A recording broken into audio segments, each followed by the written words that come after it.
अल्हम्दुलिल्लाहि रब्बिल आलमीन वस्सलातु वस्सलामु अला सय्यिदिल मुरसलीन अम्मा बाद फ़अऊज़ु बिल्लाहि मिनश शैतानिर रजीम बिस्मिल्लाहिर रहमानिर रहीम।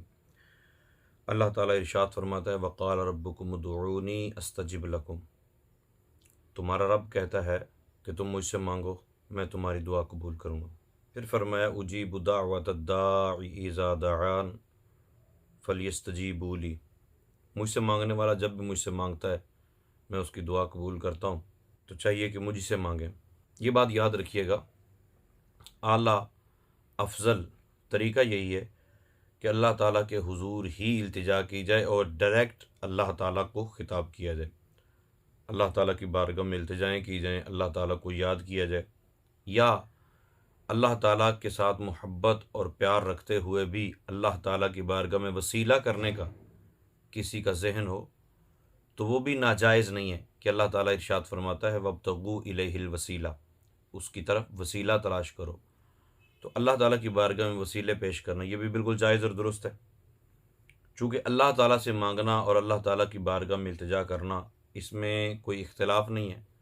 हाँ, बाज़ लोग इस पे यूँ इख्तिलाफ़ कर लेते हैं कि नमाज जनाज़ा के बाद अल्लाह ताला से नहीं मांग सकते, फ़र्ज़ नमाज के बाद सारे मिल के अल्लाह ताला से नहीं मांग सकते। ये तो उम्मत मुस्लिमा का मुत्तफ़क़ अक़ीदा है कि अल्लाह ताला से तो जब चाहें मांग सकते हैं, अल्लाह ताला का दरवाज़ा किसी वक़्त बंद नहीं होता। जो दलाइल को पढ़ चुके हैं, परख चुके हैं, वो इस हद तक मानना शुरू हो गए कि ज़िंदा का वसीला अल्लाह ताला की बारगाह में पेश किया जा सकता है।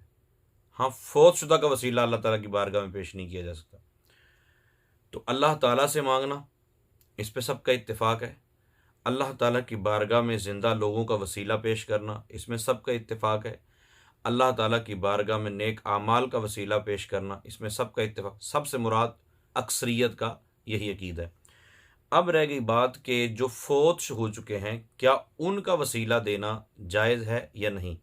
तो मैं इसलिए नहीं ये बता रहा कि लोग वसीला देकर ही दुआ करें, कोई फ़र्ज़ या वाजिब है कि वसीले से ही दुआ करनी।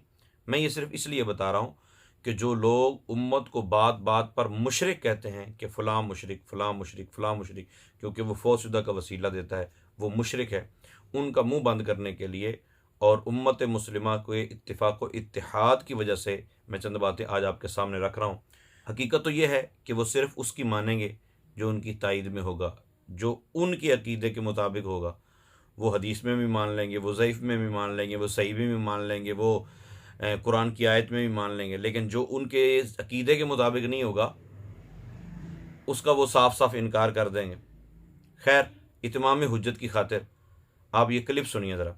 इमाम ज़हबी, जिनको इमाम माना जाता है इस हवाले से अस्मा और रिजाल में, बल्कि शेख ज़ुबैर साहब के साथ तो अहले हदीस खुद लिखते थे जी ज़हबी ये दौरा इस दौर के ज़हबी हैं।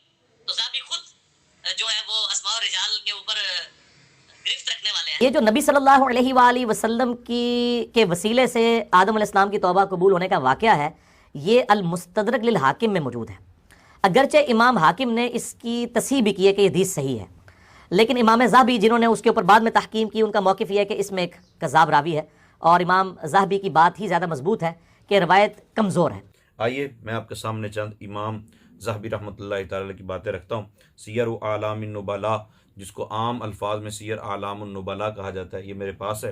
इसकी जिल्द नंबर 4 हज़रत अबू अय्यूब अंसारी रदी अल्लाह ताला अन्हु के हवाले से लिखा है, सफ़ा नंबर 58 पर, कि रसूल पाक सल्लल्लाहु ताला अलैहि वसल्लम के मेज़बान सहाबी हज़रत अबू अय्यूब अंसारी रदी अल्लाह ताला अन्हु की कब्र मुबारक जो है वो कुस्तुनतुनिया के किले की दीवार के पास है। वहाँ के लोग जब कहत का शिकार होते हैं, फ़कानू इज़ा कहतु कशफ़ू अन क़ब्रिही, वो नबी पाक सल्लल्लाहु ताला अलैहि वसल्लम की कब्र की तरह, जैसे सुनन दारमी शरीफ में है कि हज़रत आयशा सिद्दीक़ा रज़ी अल्लाह ताला अन्हा की बारगाह में अर्ज़ किया गया कि अम्मा जी हम बड़ी कोशिश कर चुके हैं लेकिन बारिश नहीं हो रही। तो उन्होंने फरमाया कि जो रोज़ा अक़दस के ऊपर यानी रसूल पाक सल्लल्लाहु अलैहि वसल्लम की कब्र मुबारक पर छत है, तो छत को सुराख करो कि आसमान नबी पाक सल्लल्लाहु अलैहि वसल्लम की कब्र की ज़ियारत करे, बारिश हो जाएगी। तो बारिश हो गई।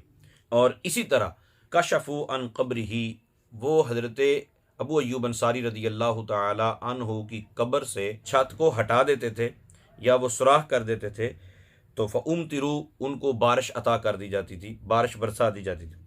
वो हज़रत अबू अय्यूब अंसारी रदी अल्लाह ताला अन्हु की कब्र पर जाते हैं, वयस्तस्कून बिही, और फिर उसके वसीले से पानी तलब करते हैं। हज़रत सलमान बिन रबिया बाहली रज़ी अल्लाह ताला अन्हु के बारे में बयान किया गया है, तुर्की के रहने वाले लोग इज़ा कहतू यस्तस्कून बिक़ब्र सलमान वहुआ मदफून इंदहुम। सलमान बिन रबिया बाहली चूँकि तुर्की में इंतकाल कर गए थे और वहीं उनकी कब्र बनी है, तो तुर्की के रहने वाले लोग जब भी कहत का शिकार होते हैं तो हज़रत सलमान बिन रबिया बाहली रज़ी अल्लाह ताला अन्हु की कब्र पर जाकर अल्लाह ताला से उनकी कब्र का वसीला देके पानी तलब करते हैं, अल्लाह ताला बारिश अता फरमा देता है। जिल्द नंबर 8 के सफ़ा नंबर 88 पर पहले लिखते हैं ऊपर कि हज़रत मारूफ करखी रहमतुल्लाह ताला अलैह जब लोगों के लिए लोग उनको जाके बताते और अल्लाह ताला की बारगाह में इल्तिजा करते तो अल्लाह ताला बारिश बरसा देता था।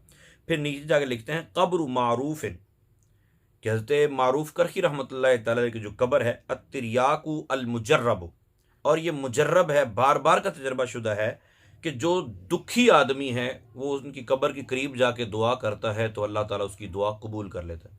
फिर आगे लिखते हैं लिअन्नल बुक़ा अल मुबारक था, क्योंकि वो जो रोज़ा मुबारक है जो उनकी कब्र है, युस्तजाब इंदहा दुआ, उसके करीब दुआएं कबूल होती, जिस तरह के सहरी के वक्त दुआ कबूल होती है, नमाज फ़र्ज़ के बाद दुआ कबूल होती है, वफ़िल मसाजिद में दुआ कबूल होती है।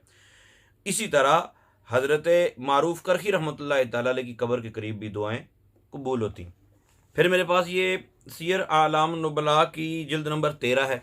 उस्ताद अबू बकर की कब्र जो है हीरा के मकाम पर है और उसके वसीले से पानी मांगा जाता है, बारिश मांगी जाती है। 25 नंबर सफ़े पे जाकर लिखते हैं कि इब्ने फूरक जो थे कि इनकी कब्र मुबारक हीरा के करीब है या हीरा में है और उसकी ज़ियारत की जाती है। वो युस्तजाब दुआ इंदहु, उसके पास जाके दुआ मांगी जो दुआ कबूल होती है। सबसे अहम कहानी जिल्द नंबर 10 के अंदर मौजूद है, सफ़र नंबर 119 और 120 पे मौजूद है। हज़रत इमाम बुखारी रहमतुल्लाह ताला अलैह के हवाले से कि आपके विसाल के कई साल बाद की बात है कि समरकंद में कहत पड़ गया। जब समरकंद में कहत पड़ा तो कहत बहुत उरूज पर पहुंच गया। लोगों ने बड़ी इल्तिजाएँ की, लेकिन जब कोई हरबा कारगर ना हुआ तो उनमें से एक नेक बंदा काजी समरकंद के पास गया और जाके कहने लगा, जनाब एक मशवरा है मेरा, अगर आप अमल कर लो। उन्होंने कहा क्या? उन्होंने कहा कि यहाँ से कुछ दूर यानी 3 दिन के फासले पर, आप यूँ हिसाब लगा लो कि 92-93 किलोमीटर के फासले पर इमाम बुखारी रहमतुल्लाह ताला अलैह की कब्र है खरतांग के अंदर। तो उनकी कब्र पे जाके अगर दुआ मांगी जाए तो दुआ कबूल हो जाए। काजी समरकंद क्या करते हैं कि वो लोगों को साथ लेकर जाए, वहाँ जाके इमाम बुखारी रहमतुल्लाह ताला अलैह की कब्र के पास बार बार इल्तिजा करते हैं, मौला करीम इनके वसीले से हमें बारिश अता फरमा।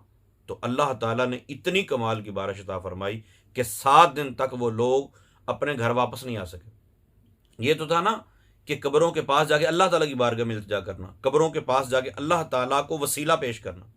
इससे हटकर डायरेक्ट नबी पाक सल्लल्लाहु अलैहि वसल्लम की बारगाह में इस्तिगासा करना या साहिब कब्र से इस्तिगासा करना, ये भी बिल्कुल जायज़ और दुरुस्त है। और ये भी मेरी अपनी कहानी नहीं है, ये कहानी है इमाम ज़हबी रहमतुल्लाह ताला अलैह की। इसकी जिल्द नंबर है 12 सियर आलाम नुबला